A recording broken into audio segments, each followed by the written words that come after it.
Picture waking up and realizing you can't prove you're awake. What if everything you're feeling, seeing, even thinking is just an illusion?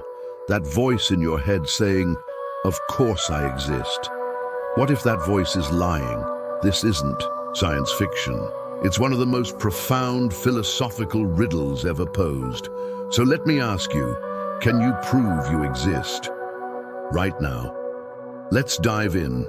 We live in a world where reality is taken for granted. You feel your body, hear sounds, see colors. You interact with others. You experience time moving forward.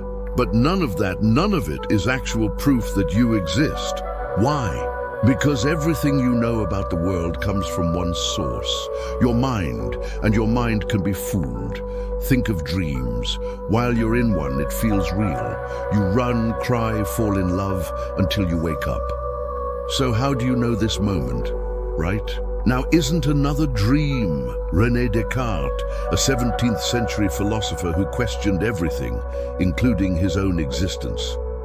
He asked, what if there's a powerful demon deceiving me, making me believe in a world that doesn't exist? It's an ancient version of the Matrix. No sci-fi needed, just pure logic. So Descartes tried to doubt everything. The external world could be fake.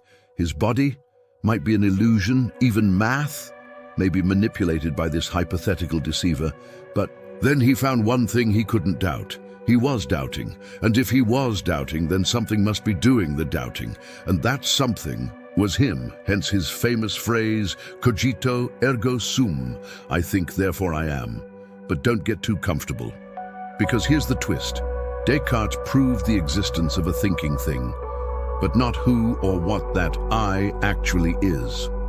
Are you a person, a brain, a soul, a character in a simulation? You may think, therefore you are, but what are you? That's where things start to unravel.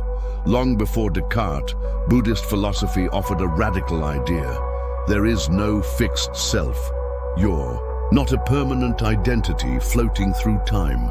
You're a collection of sensations, thoughts, memories, always changing, never solid. The you who began this video is not the same you who's here now. Everything you consider self is temporary, a process, not a thing. Can you prove you exist if you are constantly dissolving? Modern neuroscience backs this up. When scientists scan the brain, they can find activity related to memory, fear, attention. But there's no central you inside. No control room, no captain at the wheel. The sense of self might just be a story your brain tells, a narrative stitched together after the fact. Think about it. You don't decide to think a thought. It just appears.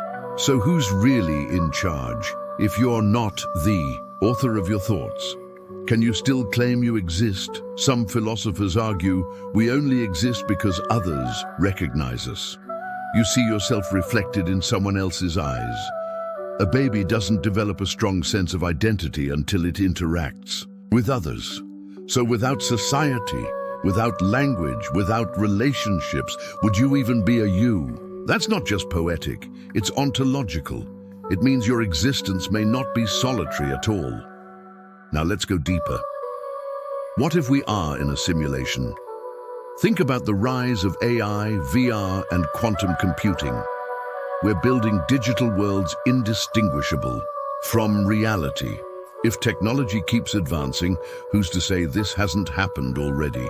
Some thinkers like Nick Bostrom suggest we may be living inside a program designed by beings we'll never meet. And if that's true, your memories, your senses, even your thoughts could be artificial. So again, can you prove you exist, or are you just code? But let's flip the question. Maybe you can't prove you exist objectively. Maybe that's the point. Existentialist thinkers like Sartre and Camus argued that life has no inherent meaning, and that includes identity. Your task isn't to prove you exist, it's to choose to exist, to act, to decide, to create meaning in a world that offers none. That, paradoxically, might be the strongest proof of all. So can you prove you exist right now? Maybe not, but the doubt you feel, the wonder, the curiosity, that is the spark of consciousness. You might not be able to prove you exist, but you can experience it, and maybe that's enough. Before you go, ask yourself one last time, who's the you that just watched this video? And what does it mean to be real? If this made you think differently, even for a moment, hit like, drop your thoughts in the comments, and subscribe for more mind-bending questions. Because in a world of illusions, truth is the rarest thing we can share. Until next time, stay curious,